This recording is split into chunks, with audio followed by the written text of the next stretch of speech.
बल्कि जब अमेरिका अफगानिस्तान में आया तो यहाँ से बड़े बड़े शुयूख को और बड़े बड़े नामी गिरामी उलमा को जहाज भर कर भेजा गया मुल्ला उमर के पास। जब वो पहुंचे तो उन्होंने कहा, भाई तुम तो जनाब पत्थर के जमाने में चले जाओगे, हालात का तकाजा ये है, वक्त का तकाजा ये है कि रुखसत इख्तियार कर ली जाए। अब वक्त का तकाजा ये है कि इस बात को छोड़ दिया जाए, जिन जंगी कैदियों को उनको उनके हवाले कर दिया जाए।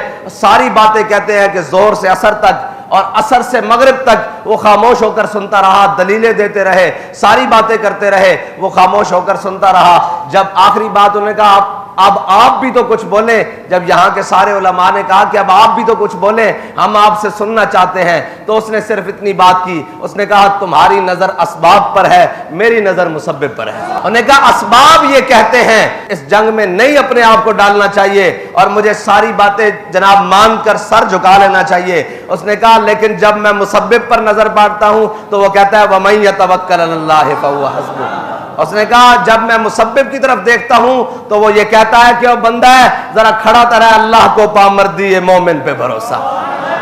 और ये मुसलमान का हमेशा वतीरा रहा है और मोमिन की बात ही ये है कि उसका तवक्कुल सिर्फ अल्लाह पर होता है।